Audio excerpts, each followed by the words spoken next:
Bon alors, rien s'est passé comme prévu. Nous, c'est Clem et Mumu. On s'est lancé 2 défis. Le premier, convertir un autobus jaune en cinébus et studio de création pour notre projet Les Petits Aventuriers. Le second, c'est de t'aider à devenir toi aussi un créateur nomade. Si tu veux en savoir plus, abonne-toi. Et c'est parti pour une nouvelle journée dans Elva. Bon alors, capitaine Mumu, qu'est-ce qu'on fait aujourd'hui? Alors, sur la partie arrière, nous avons plusieurs choses à faire. Nous devons nettoyer la plaque qui était là, la peindre, aspirer l'intérieur du trou pour bien nettoyer, remettre cette plaque une fois qu'elle est peinte. À ce moment-là, capitaine Mumu nous donne une certaine liste des objectifs à accomplir ce jour-là, c'est-à-dire finaliser de gratter la partie noire, faire de la fibre de verre dans tous les trous qui restent au sol, finaliser les grattages, démonter des panneaux, sauf que notre programme va tomber à l'eau. Mumu, j'ai une mauvaise nouvelle. Il n'y en aura pas pour la journée. Parce qu'en fait, ils sont en train de refaire une salve de béton, je sais pas quoi, et du coup, il y a de l'électricité nulle part.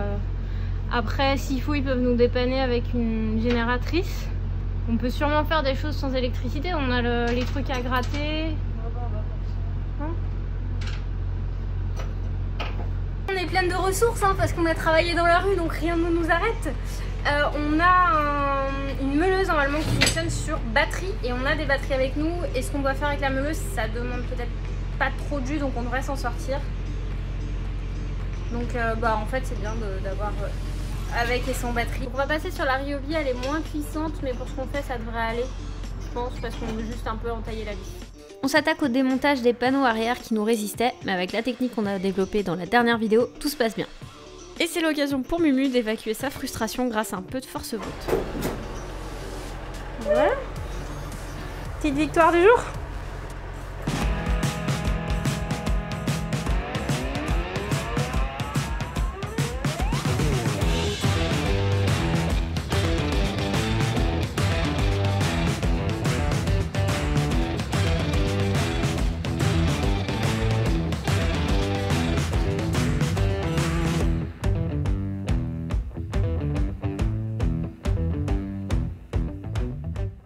C'est peut-être le dernier morceau d'Elva qu'on a retiré.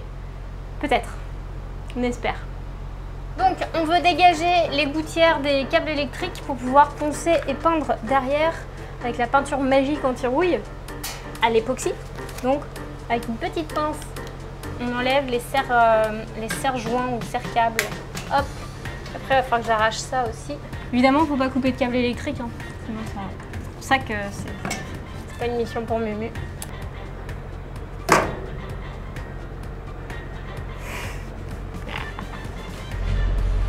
Ça gratte, ça fait mal au bras. Mumu finit de gratter la partie arrière du bus pour enlever les derniers morceaux de colle, puis pour enlever les morceaux de rouille restants.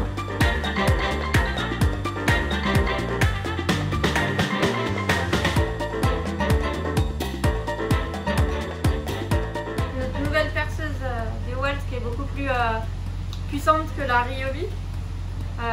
J'ai monté les petites brosses pour aller dans les petits coins à nettoyer les vis. Là, si t'arrives à nettoyer là, tu penses? Parce que là, regarde, c'est pas beau là. Hein. Là, qu'est-ce qu'on fait là? C'est pas beau. Bonne nouvelle, c'est que les petits points de rouille qu'on avait sur le plafond, ça vient pas de l'extérieur, genre une fuite. C'est probablement de la condensation. Parce que quand on gratte, c'est vraiment sur la surface et le reste est hyper beau en fait. Alors que si ça venait de l'extérieur, bah, tout serait rouillé. Donc on est contente. Donc on est plutôt contente. On vient d'avoir une discussion extrêmement sérieuse pour garder la motivation. Parce que gratouiller, faire des petites choses, t'as l'impression que t'avances pas. Du coup, des fois, il faut un petit peu faire des petites choses, puis parfois faire des choses qui donnent l'impression d'avancer pour pas perdre le moral. Donc, ce qu'on va faire, c'est qu'on va commencer à peindre l'arrière du plafond. Puisqu'on a la peinture, il a été gratté, donc il va falloir le nettoyer. Et Mumu va mettre un petit dernier coup de quoi, Mumu? Meuleuse! Pour nettoyer les petits points de rouille ou de scotch ou je ne sais trop quoi. Et comme ça, on va pouvoir nettoyer et passer à la peinture. Ça, on aura le sentiment d'avancer.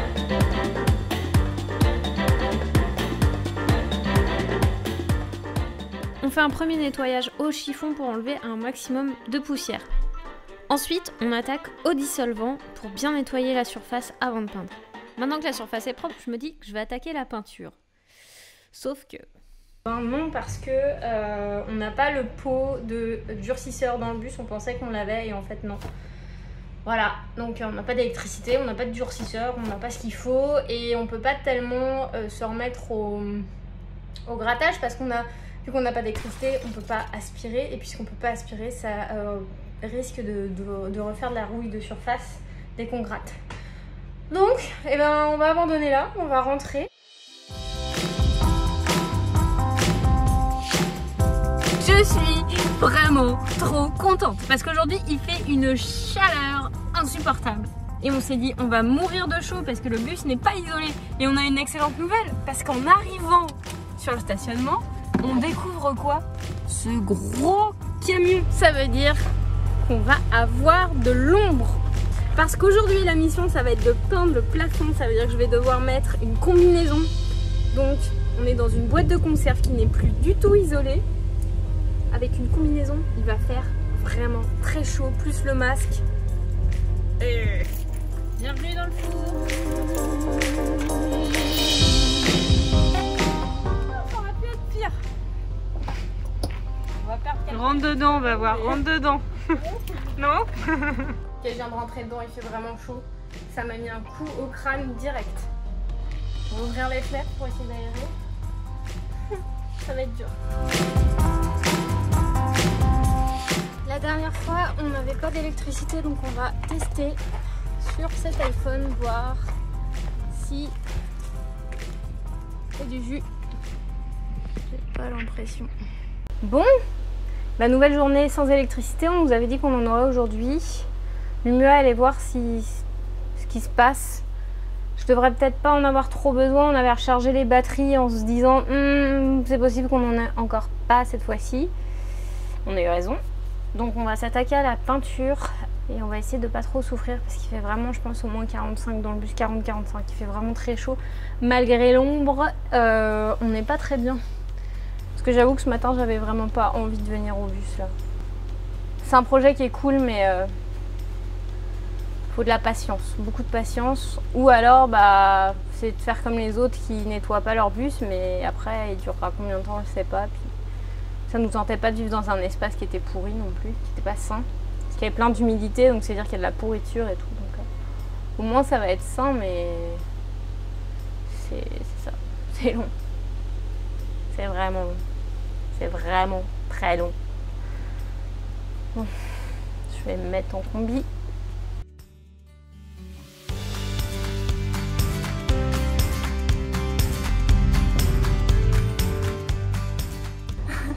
Je viens d'enfiler ma super belle combinaison.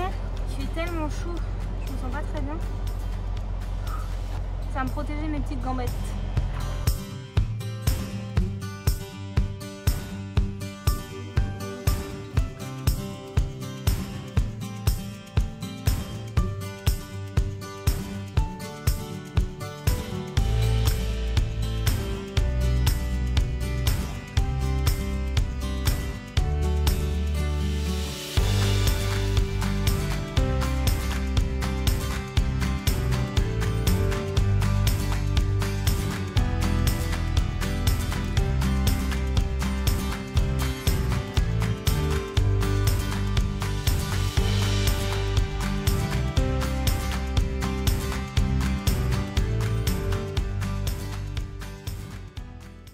Retouiller la peinture parce qu'on s'est rendu compte qu'on avait des petits grumeaux et normalement il faut absolument pas qu'il y en ait, donc j'ai remélangé encore la peinture pendant que ce temps-là Clem peint parce qu'il y a quand même beaucoup de relief et tout, donc c'est quand même quelque chose de compliqué. Juste moi, pour mélanger la peinture, j'avais le masque et les lunettes de protection et j'avais déjà hyper chaud, donc j'imagine même pas Clem avec la combinaison comment elle fait, mais c'est un boulot assez compliqué là aujourd'hui avec la chaleur qu'il fait.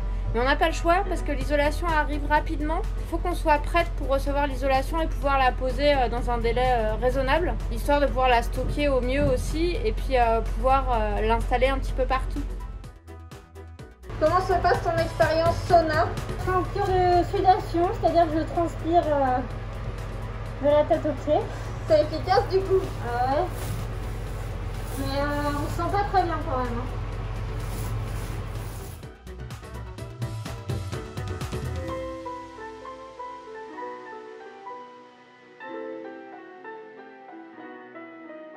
Alors pourquoi on est en train de peindre le plafond? Enfin surtout Clem finalement. Moi je prépare les surfaces en attendant. On peint les plafonds parce que une fois qu'on a mis l'isolation et le pare-vapeur, il y a toujours quand même de l'eau qui passe. Et si justement l'eau arrive sur la paroi, des vannes, des fourgons, etc.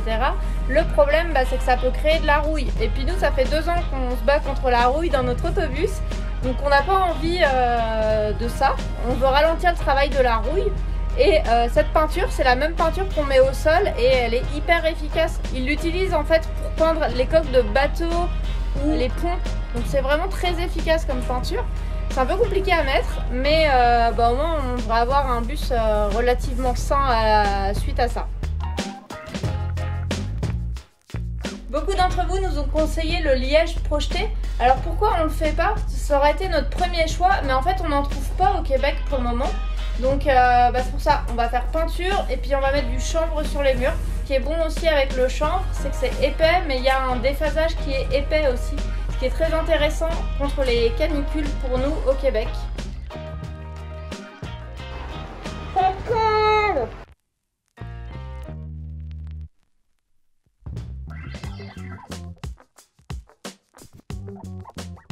Bon, on vient de se faire une petite pause pour reprendre un peu de force, manger un sandwich, etc. On se croirait presque sur les routes, hein, sauf que bon, le paysage, c'est pas ça. Mais on va se remettre au boulot et on va continuer de peindre. On espère qu'on aura fini au moins la moitié, si c'est pas plus, de la peinture du bus, pour pouvoir attaquer ensuite la prochaine fois les murs et peut-être le plancher. J'ai 1h30 pour poser l'époxy. Avec la canicule, c'était beaucoup moins. Donc il faut que je prépare les mélanges au fur et à mesure.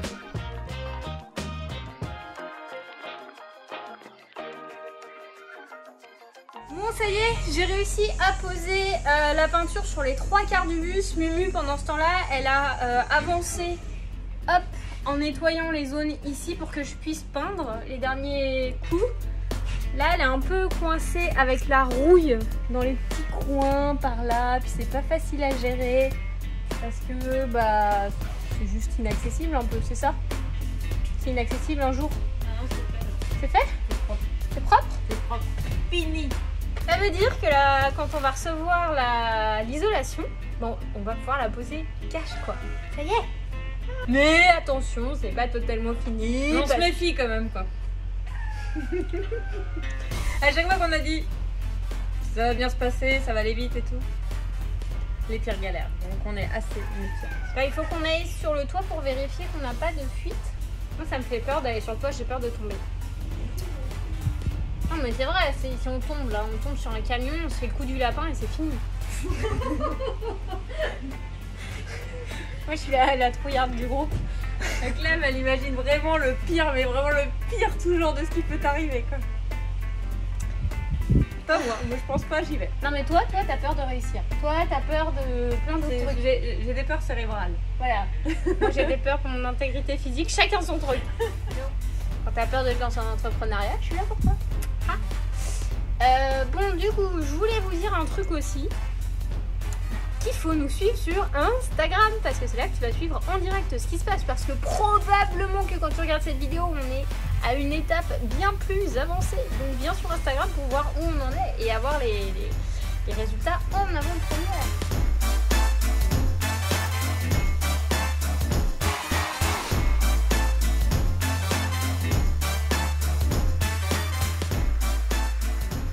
On a quelque chose pour toi. Ah si donc tu te demandes peut-être ce qu'on fabrique dans ce bus, qu'est-ce qu'on fait dans la vie pour mettre 2 ans à faire un bus pendant que d'autres ils mettent 3 mois ou voilà. C'est parce qu'en fait on travaille à côté et on travaille dans la création, on est freelance dans la création, donc on est beaucoup plus efficace en créa que en reconversion de bus. C'est une évidence. Et en fait, ce qui s'est passé, c'est que Mu et moi, on a fait un tour du monde en 2014. Et pendant ce tour du monde, moi j'ai fait mon boulot à distance, en freelance. J'étais graphiste et directrice artistique, j'ai travaillé sur des super projets. Mais c'était quand même assez tendu parce que je m'étais pas assez bien préparée.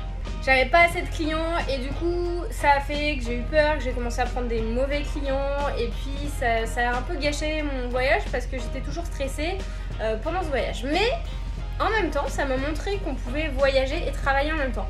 Donc quand on est revenu à Montréal, j'ai eu le temps de mieux préparer les choses et tout. J'avais déjà de l'expérience en freelance, mais là j'avais cumulé des stress et je voulais plus vivre ces stress-là. Et en fait, quand tu as des très bons clients, ce que j'ai eu ensuite et ce pourquoi j'ai travaillé, bah là tu peux prendre la route tranquillement, faire les choses à ton rythme et tout. Et donc tu peux travailler et voyager en même temps. Donc c'est ce qu'on a fait ensuite, puisque maintenant bah, on voyage. Il y a des moments où on part 1 mois, 2 mois à l'étranger, puis on travaille sur la route et puis on revient au bus pour pouvoir le finaliser. Et surtout, pendant qu'on faisait ce voyage, on était en van.